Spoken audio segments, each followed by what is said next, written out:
I have to do that before I forget. And last but not least, I am going to mute everyone else.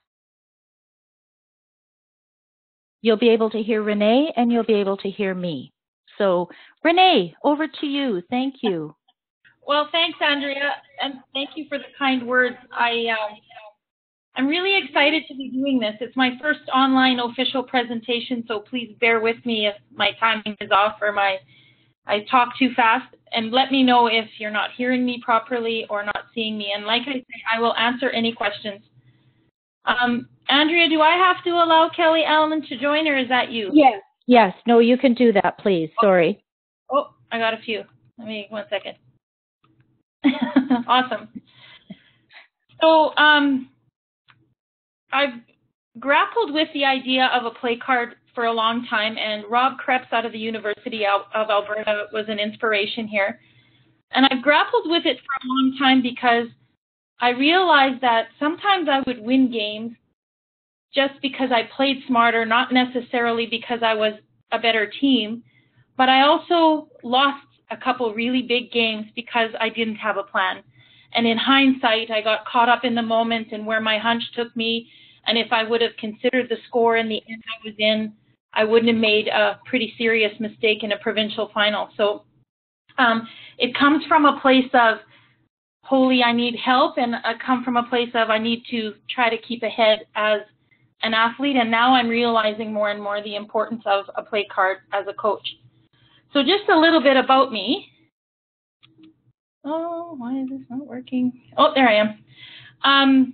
I actually was at the Olympics just recently in Pyeongchang with Team Homan. The Olympics is an absolutely incredible event. It's hard to even put into words to explain. And it's something that emotion runs really quite high there. I reside in Grand Prairie, Alberta, so like some of the northerners, it's in Ontario, it's harder to get places. You have always that extra leg of flying. I represented Alberta at 7 nationals. I've coached now at 4 World Championships and 2 Olympics. I coached Denmark in Vancouver. And once I retired from curling after the last Olympic trials, I knew I wanted to be a coach. And I realized that I had been competing to learn as much as I could because coaching is really where my passion exists. And so I'm ridiculously honored and grateful that I get to do what I do every year. And yeah, I'm actually in Toronto right now. We're having Olympic debrief meetings. So, oh, hold on a second. Oh, it says I'm supposed to accept people, Andrea? Yes, please. Okay, I'm not getting any. Let me just see, maybe it's on a different screen. Sorry. No, that's okay. I'm just not, I don't see any requests, to be honest. Yeah, there should be one coming in from Charlotte. Okay. I can take the presenter role back. Maybe just do that quickly. I'd want to be able to. Okay. So anybody that isn't in,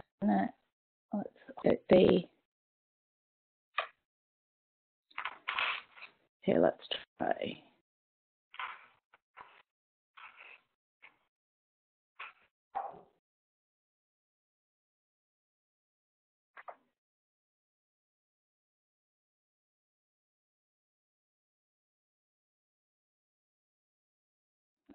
I'm just waiting to see.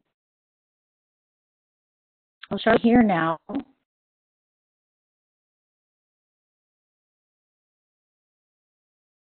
Okay, I'm going to give it back to you.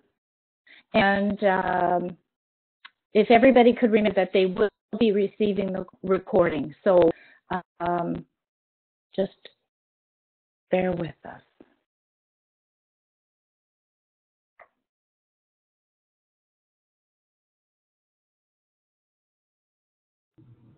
Okay, there we go. Okay. Perfect. Awesome.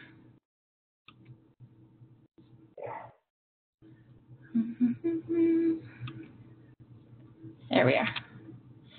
So some of the benefits of a play card are, first, it creates some certainty. So as a coach, I feel that often our job is to eliminate doubt in athletes and have 100% commitment to the moment, to the shot. And I feel a play card really does that. It gives the team direction, and it can often remove emotion. It holds the entire team responsible. So it's not only the skip that needs to be aware of what's going on, it's the whole team. It opens discussion for shot tolerance. It keeps in mind that it has an underlying theme of knowing what your objective every end is. And the idea being that, you know, as I said to my son's junior team a couple weekends ago, you know, why did you call a guard when you were up 4? He's 13. And then I looked at the other players and why did you let him? And so a play card really takes some of that out of play and keeps teams focused on the objective. One of the roles I play with Curling Canada right now is in the area of analytics, so looking at trends, that kind of thing. And so I feel like creating a play card is more of a fact-based decision-making tool. And as a coach or an athlete, you're able to track plays to determine their effectiveness. So how good are we at executing a certain play? How good are we at, you know, is this play actually working for us? You know, does throwing 2 corner guards actually help us, or every time we do that, we give up a steal? And so you can look at a set play and test its effectiveness. And then the biggest one, I think, as a coach for me is that it really instructs training. So it allows us to identify some shots we need to practice. So, for example, if you know you're going to be asking your lead to play a tick shot, then you want to make sure that that's a solid shot. If you know that your second rock, because of a certain play, is likely to be a double peel, then you know you need to practice the double peel. And then it also allows you to have some situational play. So I feel like in practice, a situational play is really important for learning. You know, you set the end up, you practice the shots you're going to play, and then you throw a wrench in there. They make a great shot. They make a half shot. You know, that kind of thing. And it instructs situational play, not just, well, let's see how this unfolds, but with an actual plan. So there's a couple things that when we talk about winning style of play that I really like to focus on. So the first one is that when you start a game without hammer, the goal is to get hammer back. And that simply means that you want to get to tied with as soon as possible. So starting the game, you don't have hammer, you're technically at a disadvantage. Your job is to get the hammer back, whether that be steal 1, force to 1, hammer back, whether that be force to 1, take 2, force to 1, you've got the hammer back. Sometimes it takes 7 ends to get that hammer back, but that should always be a number 1 goal entering a game when you start without hammer. And then with hammer, or once you have hammer in your possession, you want to move up the probability ladder. And so I'll elaborate on that right now. I just want to make sure. So this is an example of a probability ladder. This is analytics at work here. This one is actually, what we've done is we've taken all the 5-rock rules from history, and this is the win probability, and looked at the different score differentials and determined, for example, if at the half, you have a 96% chance of winning. Up 3 without, you have a 93% chance of winning, and it just goes down there. So what I've done is I've highlighted any in green that are 75% and above. The blue are, well, you're above 50%, but you're not 3/4 of the way there. The yellow is you're just below 50%, and then the red is what you really want to avoid. And so I've separated the game into 2 pieces for simplicity's sake and a starting point. So at the half, and then what happens with 1 end remaining. This is for women. I will be sending out to Andrea a document that has women 5-rock rule, men 5-rock rule, and then junior women and junior men, but we don't have any 5-rock rule data, but at least it'll give you kind of an idea of what we're facing. So that will be coming when I get home because it's on my other computer. So I'll send that out this weekend. This is an absolutely different way of thinking about things than what people are used to. And one of the advantages of it is I think it takes some experience out of play. We talk about how curling experience is so important. But if you know these numbers, then you don't have to wait to lose a few games with a certain scoreboard before you realize that you need to maybe approach that situation differently. So it tells you kind of what you can expect to win, how much you can expect to win, and your goal is to get as high up in the green as you can at the half, or as soon as you get the hammer back, and then with one end remaining, you really want to jockey for position in 6, 7, 8, or 8, 9, 10, so that you set yourself off for the highest win probability. Please, if you have any questions about this, by all means, put them in the chat. But again, you will get a copy of the men's 5-rock, the women's 5-rock, and then the junior men and women 4-rock. And if there's other ones you're curious about, by all means, ask for that too, and I'll see what I can dig up. And then from that, we create what we call a game outline. So this is simply a table that shows the end across the top and the score differential. So a +3 means we're up 3, a -3 means we're down 3. And we would go through this as a team to determine our primary objective, our secondary objective, and what must be avoided. Now, I say that we go through this as a team because if you just give it to a team and say, here you go, sometimes they don't really understand where it's coming from. Other teams, this means this much, and as a coach, you need to figure out what you want to do here, and then give it to them. So I'll just give you a couple examples. So if you look at that blue box, this is the extra end. Obviously, the score is tied. So our primary objective would be to score. Obviously, we want to avoid the steal. That one's pretty clear. In the red box, or the pink box, so this is the 8th end. We're up 4. Our primary objective is to eliminate. Obviously, we want to avoid the big steal. I mean, that's fairly obvious. But it gets tricky. So in the yellow box,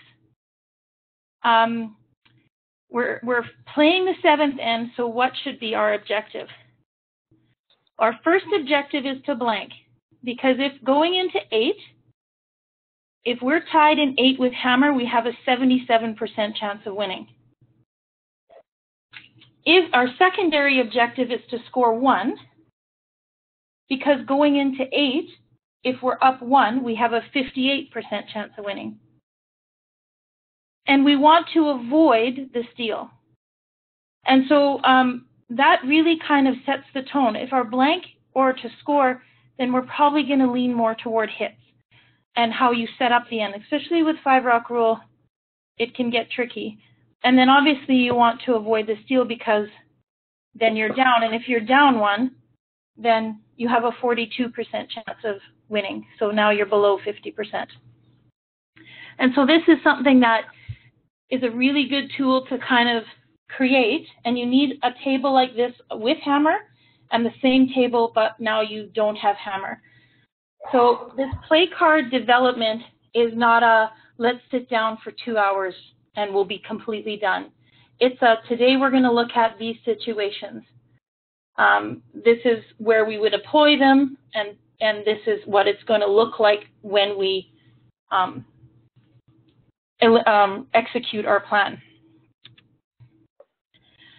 So the play cards to develop, this is the order I recommend you approach them. So number 1 would be that you're tied coming home or it's an extra end, with or without. To me, those are a little bit more obvious, and you can introduce the idea of a play card and what it looks like to teams a lot easier because it's something they're familiar with and it's more black and white than most things. The next ones I would develop are to score 2 with hammer.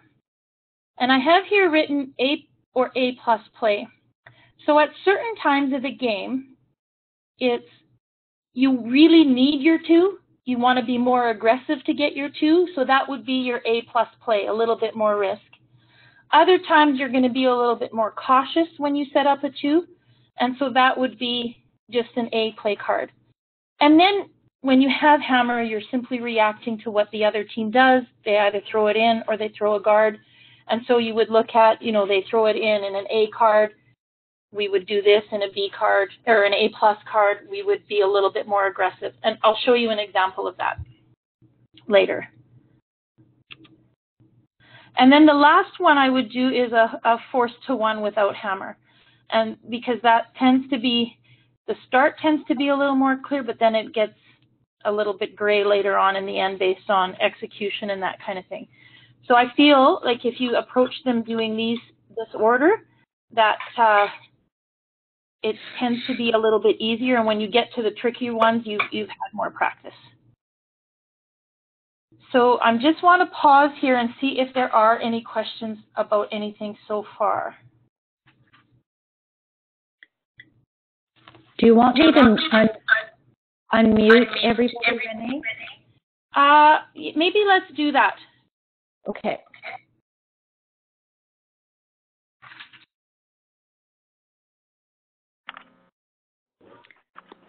Are there any questions so far?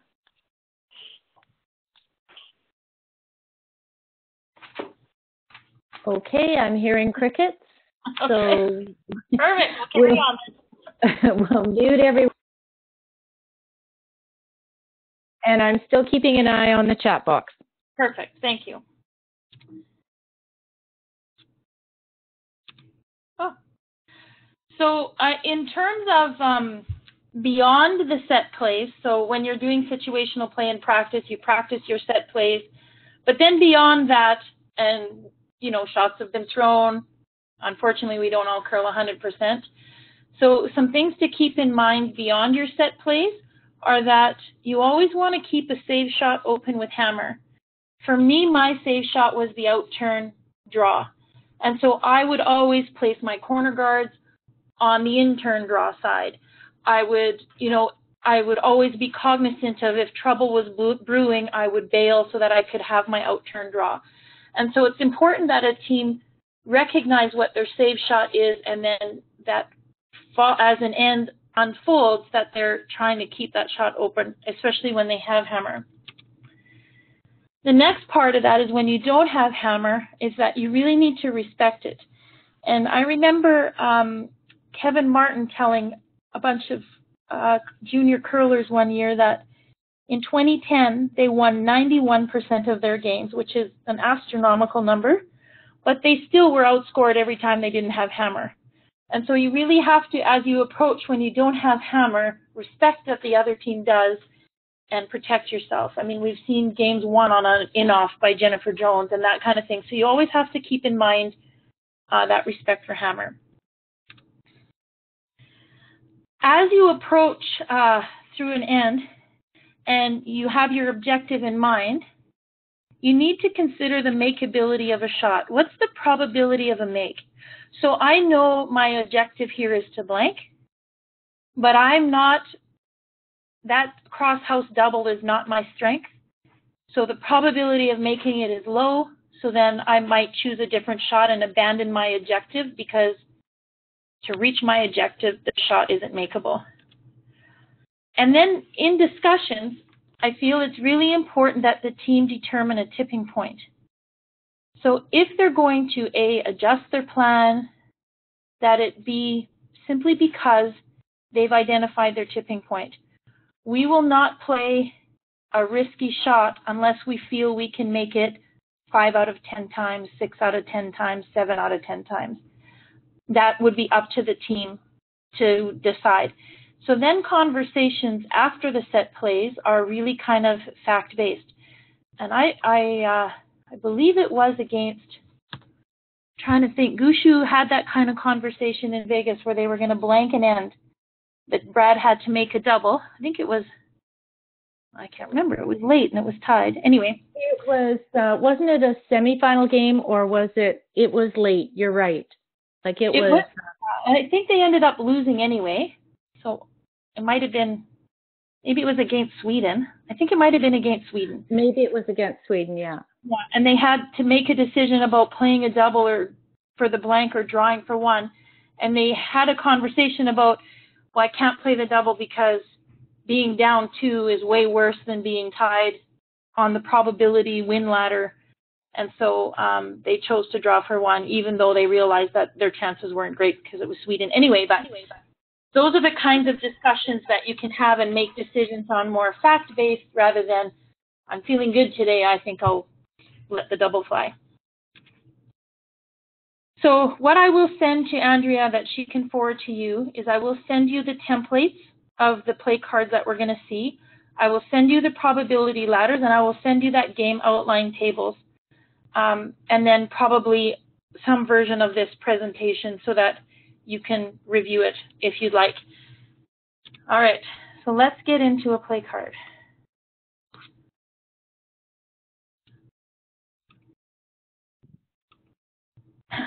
So this is an example of what a play card would look like. The team name, play card, and note that as we go through this, we're always going to be red stones. And you may want to be, you know, we're red stones with hammer, yellow stones without hammer, so they don't always get thinking the red. However you want to do that, and obviously make this fancy with a team picture, that kind of thing. Teams like that. So this would be extra end with hammer versus a tight guard. The save shot this particular team identified on the right there is that their save shot was the in-turn draw. That's the shot that they wanted to leave their skip at the end of the end without a doubt. This particular team had a decent lead that could play the tick or the bunt. A bunt is where you actually attempt to knock that tight guard into the ring so you can hit it, versus a tick where you're just splitting it toward the boards. So our call, should the other team throw a tight guard, is the bunt shot with the out turn. Now, so we actually make it. So you can see the number 1 yellow rock way off to the right biting the house. They throw a second guard, and now our job is to peel that rock in the house.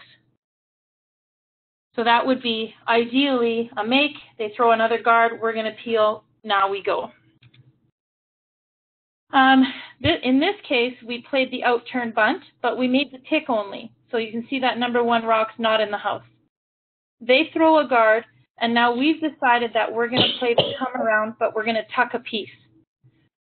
So that's a plan that we would have decided as a team that we don't necessarily want to be fully buried, that we want to show a piece so we have an angle run back.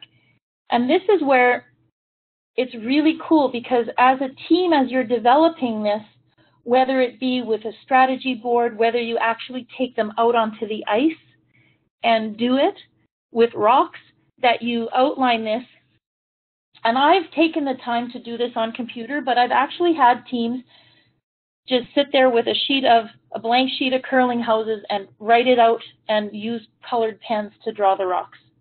And so it's how technical you want to get with it. But the idea is that as a team now, as you're developing, this is what we're going to do. You get to talk about tolerance so that, you know, the sweepers know we don't want to get to center line. We want to leave a piece exposed. So they're managing the shot the whole way. They know that the tolerance is for sure not to be behind the button because you've had that conversation as you develop this. They know that as a thrower, throwing another guard is not great, that we're playing this out-turn side because I want to leave that in-turn draw open. All of those kinds of discussions come into play, and then teams have a clear vision, more certainty about what is expected of them, how to manage shots. And then you can go out and practice this.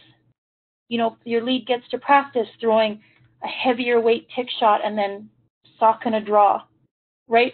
Those weight adjustments, and as a team, you get to picture what shots are looking like. So here, the out-turn bunt was called, but the tick was made, so we moved it off the center line, but now our shooters in the rings, they throw a high guard, and we've decided we're going to do the tick shot again. because our in-turn draw is taken away, so we might as well leave as much of the forefoot open as we can. The out-turn bunt in was missed completely. They threw a second guard, and now we're going to throw that come around tuck. And I'm not saying this is by any means the right shots to play, but it's a play card developed with a team, talking about their strengths, their tendencies, and kind of what shots they want to leave the angle slash or the in-turn draw. And every lead's favorite thought is that they go to out-turn bunt it in, but they get close to nose and they push it for shot rock in the house. The other team throws a guard, and now we've decided that we're going to play the come around. And then here too, you can talk about where that number 2 yellow guard is. If it's guarding our red or guarding their yellow, maybe you switch turns, you know, maybe the guard, yeah. So you get to talk about all those things so that the onus is on the whole team. And I think one of the strengths of Rachel Homan's team is that the other 3 players have as clear a vision of the objective and the tolerance and the path and the weight of the shot as Rachel does. I know when you have younger players, it tends to be the skip who simply calls the shot and yells at the sweepers even for weight. And I feel creating a play card all of a sudden instinctively passes more onus onto the athletes themselves managing the shot, because now they all have a more clear vision of what's happening, what's expected, and they can begin processing. Another reason that I like it so much is that as a lead player or a second player, for your first shot, you tend to be able to anticipate what you're going to play and can start preparing to throw that shot sooner. So you know that if they do that, you're going to be playing the out-turn bunt, and so you're already mentally ready. Maybe it saves you some time clock. So in the 5-rock rule, one of the plays that I would definitely practice with a team is the idea of a delayed corner. So red throws it top 4, yellow hits and rolls to either side, red hits the winger, then you throw the corner guard, because in 5-rock rule now they can't peel that number 2 yellow guard. They've got to figure out what else to do. The middle is open. I feel like you're going to see this play a lot in any close games and in early ends. A couple others that I haven't illustrated just because it was getting too complicated. So the first one is, as a team, you need to decide when you're going to throw 2 corner guards. So that's probably your A-plus play. You're really wanting your 2. That's your primary objective, way more than blanking or scoring 1. So you throw 2 corner guards, and now you have to decide as a team, are you throwing it on the same side? So a tight corner and then a high corner, or are your corner guards always going to be on opposite sides? And then you can practice that, because as we all know, that high guard sometimes is a scary shot for a player to throw just over the hog line. And so, and a sweeper, you never want to not sweep it, so it becomes a hog drop. And so these are things that you get to practice full team shots that way. And then you get to decide. So, you know, your first spiel is in Brampton, Ontario. You go to it, and you know that your play that you're going to work on this weekend is 2 corner guards on the same side. And so your first game, you go in, and every chance you need that A+, then you get to throw the 2 corner guards, and you get to see and feel how does it feel. And then the next weekend you go to Oakville, and now you're playing opposite side corner guards. And so early in the season, it really allows us to have some focused gameplay, process-oriented gameplay. The next one is, if they throw their rock in, you throw a corner, they throw a tight guard. Are you going to play the come around freeze, or are you going to ignore those 2 middle stones and come around the corner guard? And then what does that look like after that, right? So if they go in and they throw a tight one, you throw a corner and you come around it. Now, if they guard, you know, you have to kind of think, now you've got to make a double peel. Is that in your team's wheelhouse? And so maybe it depends on where that rock in stops. If it's full 4, we go to a delayed corner. If it's full 12, then maybe we ignore it and go around our corner guard. So those are all really good discussions to have, and then everyone is fully present. And then the other one is they throw their rock in, you throw a corner, they come in again. Are you hitting it, those two rocks, or are you coming around your corner? All of those discussions are really, really important, particularly because this is new for a lot of our junior teams and teams that don't get the privilege of playing in the slams. But it also is important to know what kind of shots you're going to have to play. Particularly, I feel like that your second's first rock they have to process draws better, because it's unlikely that they're not going to be able to peel like they have been able to in the past. And then two, you may need to be a little bit better in your second and thirds at double peeling, because there's a potential for things to get pretty messy. Another discussion that you really want to have with your teams is when's the bail point? How long are you going to bail for before you change gears and, okay, we're in deep, now we need to just try to salvage a point. And so I think that's an advantage to the play card too, is that you get to look at some of this, create some situational play. As a coach, you can, really look, is this really what our objective is? Your tactical discussions come easier because you have, look, in the fifth end, our objective was to score one or blank. So I'm not really sure why you decided to let them lie 3. Those kinds of things, and the game plan allows you to be way more focused. That's it? Holy, that was way faster than I thought. I hope you got some questions. Okay, we'll unmute everybody. I think maybe you have to, Renee. So up at the top. Oh. Unmute everyone. Perfect. Okay, so some questions, some comments. Lots of food for thought. So Renee, in your opinion, what is the main difference, in calling the game with the 5-rock rule? What is the biggest thing that teams have to consider? I would say the biggest thing that teams have to consider with the 5-rock rule is that first rock is going to be a more offensive shot than a defensive one, like it's been in the past. I would also suggest that if you're not good at double peeling, shots are going to get harder and harder as the end goes on. Okay, so double peels are going to be important again. Yeah. Yeah. I also feel like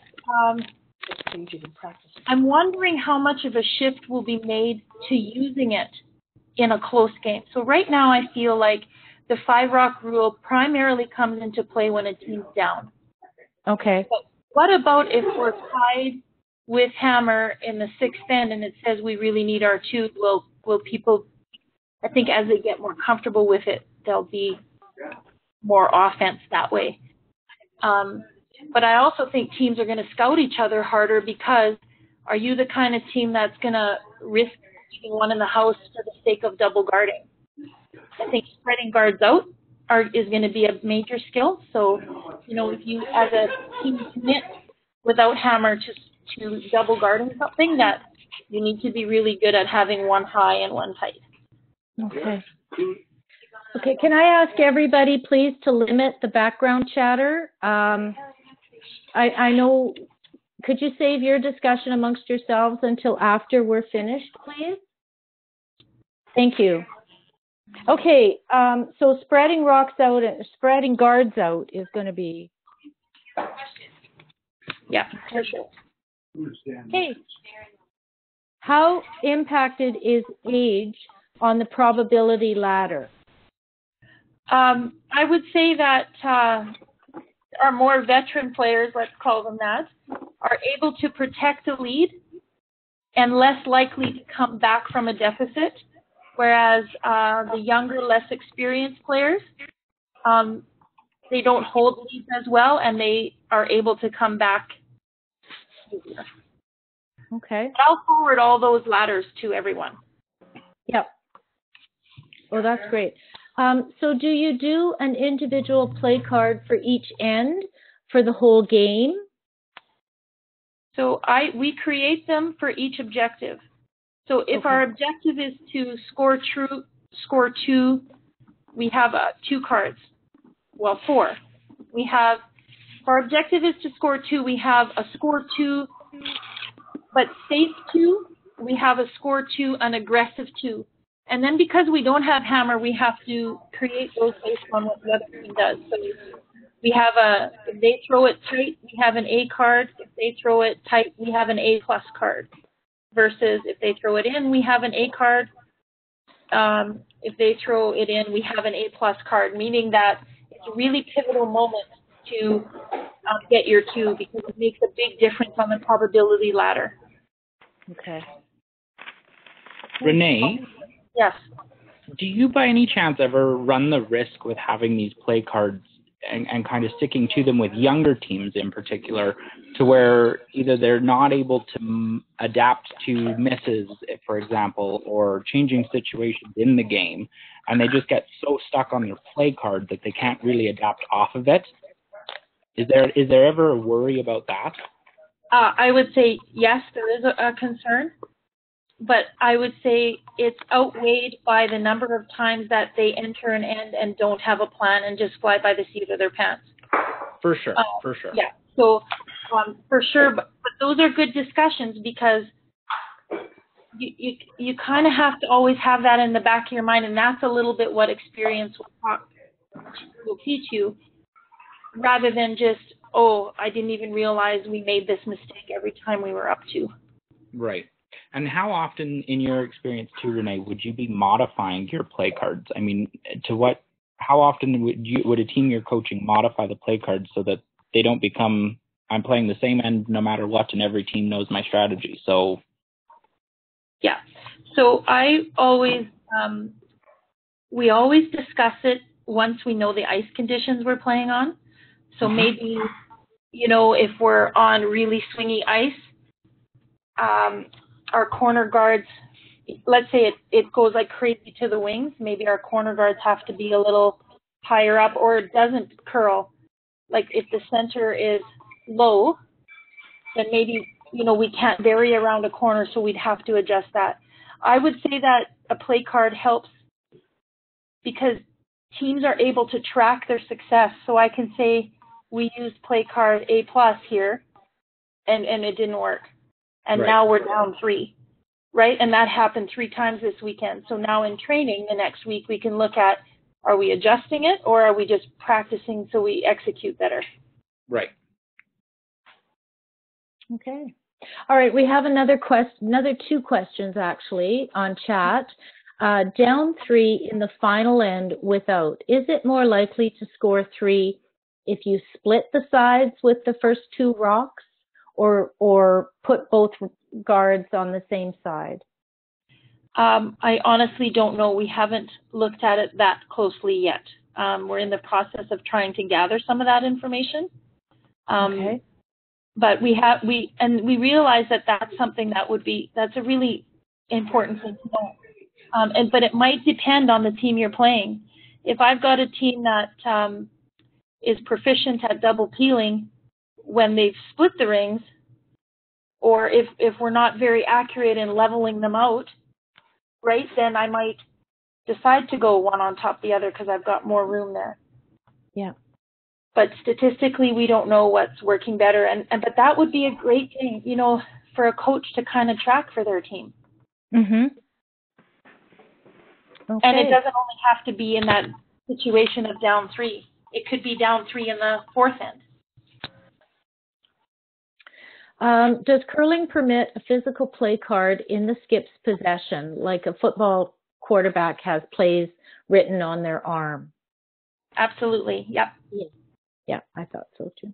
We used to, on my team, we used to have one player whose broom had like for the time clock, we actually wrote on the shaft of her broom how much time we'd like to have after each end. There's some skips out there that carry a little card in their pocket in terms of, you know, this is the scouting report on the other team. So you get in a situation where you're down 2 playing Anna Hasselberg. Which turn do they like to play for their tick shots? I can't remember. This is our 10th game. You know, maybe. So, yes, there's no... The only thing you can't do is yell from the bench. Unfortunately, sometimes. Yeah, some days, yeah. Yeah. Another question. During timeouts, as a coach, would you bring out the play cards to remind the players or have players discuss the different cards and which one is more probable? Generally, a timeout is later in the game, like in the end. So by then, your play card is gone because you only go, you know, 5 or 6 shots in. But I would definitely recommend that at the 5th end or 4th end break that you say to your team, okay, this is our situation. When we have hammer, these are our objectives. This is what we want the scoreboard to look like, so that they're all checked back into the same plays. Keeping it concrete and, something that... And not emotional. I mean, when I talk about that bad loss in the provincial final, we were up 4 after 5 ends and gave up 2 threes in the last 5 ends that really could have been prevented if I would have been more cognizant of what our plan was and our objective was every end. Mm-hmm. Great. Thank you. Anybody else got any questions? Just curious, is the 5-rock rule going to be coming to the club level? That's a good question. That, you know, honestly, that almost scares me to think that we would subject recreational curlers to that much chaos. With 4-rock, I'm just curious if we're going to go to 5. Yeah, I don't know. I don't remember. Did we go from 3-rock to 4-rock, or did we go straight to 4-rock? At the club level. I think we went from 3 to 4. Okay. Mm-hmm. Okay. Straight to 4. Okay. That was at Charlotte's club. Okay. Any other questions? So I just want to reiterate 2 things. Number 1 is this is an arduous process. So as a coach or an athlete, choose a couple at a time. Please don't try to spend your entire summer creating all of this in one shot, or I feel like you'd waste some time because it's a different thinking process. So pick a couple scenarios, employ it there, and then grow. Don't be afraid to adjust it. And don't be afraid to say, you know what, you guys, this out-turn tick shot has not been working for me all weekend. Can we adjust our play? I think but keep in mind your end objectives is always kind of an important thing. And then lastly, make sure the entire team is involved. So something that I did with a couple teams that I did this with was I gave the second or the second and the third the responsibility of writing it out, because we always did it on paper and a strategy board before I put it on the computer, so that everyone could kind of visualize and see and talk, and we included tolerance discussions in there, because I think that is one of the strengths of the better teams, is that each shot is an entire team shot. Every player has a full picture of the shot. The sweepers know the tolerance, and that is just really strong discussion and gives more responsibility to everyone other than just the skip all the time. That's a good point, Renee. I remember when you sat down with Team Fleury and we did that. We only got through, I think, 3 or 4 scenarios, and that took us a few hours. Yeah. So that was awesome. We have another question. What did Team Homan discuss at their hogline meetings? So I think that means their between end huddle. Yeah, so they discussed three things. First, what in their mind was the rocks. Is everyone okay? Did the rocks behave as we expected them to? The second one was the path.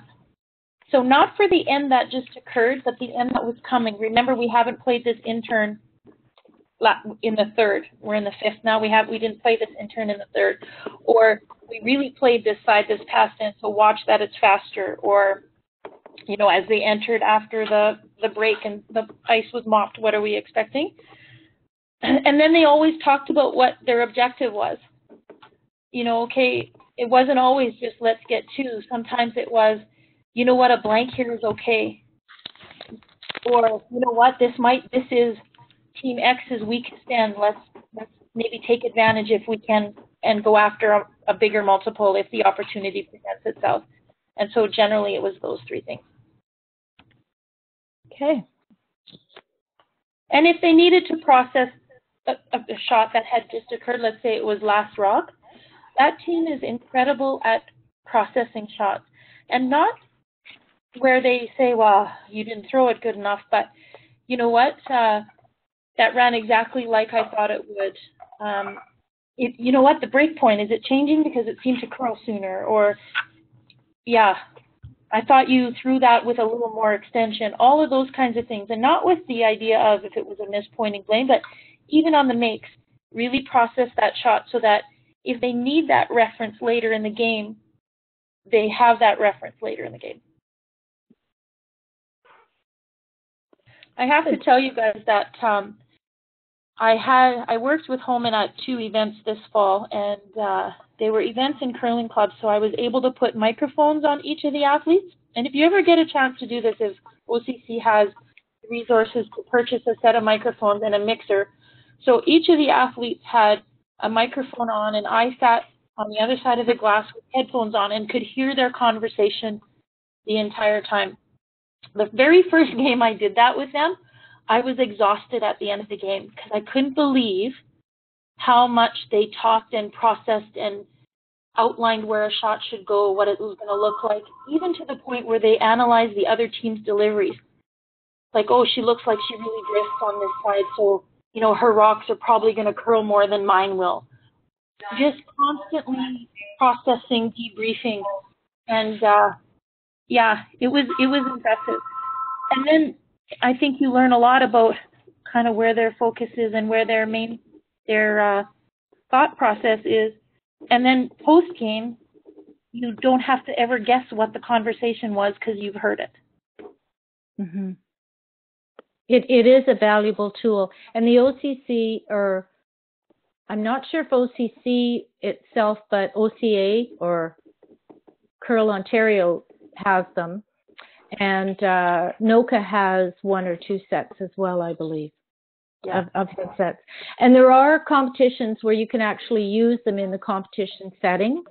It doesn't have to be in a practice situation because you're not able to communicate with them. You're just hearing what they have to say. Yeah. I don't think it would ever be permitted in any point where you have a timeout or a break in the game. You can interact, but otherwise events don't usually have a problem with it. Yeah. Okay, any other questions or comments from anybody? All right, well, Renee, would you pass the presenter's role back to me, please? Oh. Shared OCC? Yes. Okay.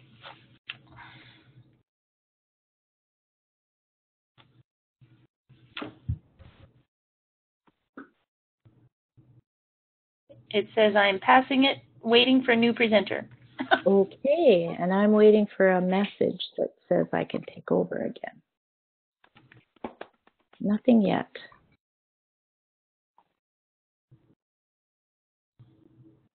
La, la, la, la. Okay, so in the meantime, while we're waiting for that to happen, I just wanted to thank everybody for your participation, and thank you, Renee, for this has just been outstanding. It's given us a good start with the 5 Rock rule, but also in preparing our teams for the coming season. So, and it's at a perfect time because you can start to work on those first few scenarios now and be ready for the first competition next season. So everything will be coming out to everybody. Please be patient. I will get the points in the locker, but I'm not exactly sure when that will happen, but it will be within the next, hopefully within the next 3 or 4 days, by the end of the weekend for sure. Okay, Renee, I'm not getting the presenter's role, so you may have to. Let me try one more time. Okay. I think my screen might be frozen. Okay. It says it's trying again. Okay. Yeah, because I can't even answer in chat anymore or get rid of chat. So if you would stop the recording, if you go up to the top. Oh, this will. Yeah. It won't let me. Settings? I don't see how to do that. Sorry, Andrea. Okay. No, that's all right. What we'll do is we'll just sign off. Everybody can sign off. We don't have any more webinars scheduled for this spring again, but if anything comes up, I'll make sure that everybody knows about it. So thank you very much, everybody, for joining in, and have a great summer. Thank you. Thank you. See you in a week and a half, Renee. Thank you. Bye. You want me to exit the meeting then? Yes, please. Okay. Exit this meeting. Thank you. See ya.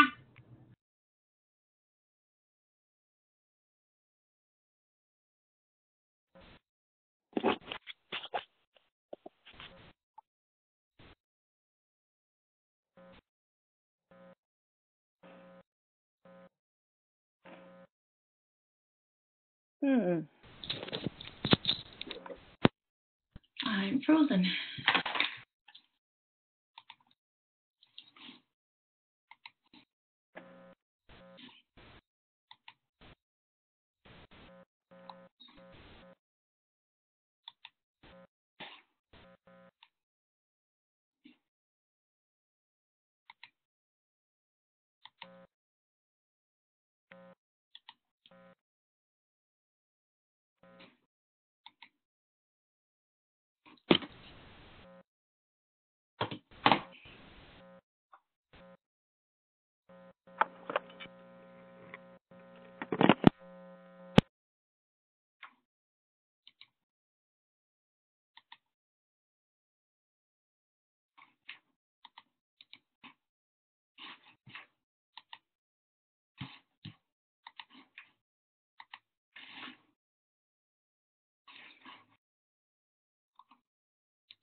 Hmm.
from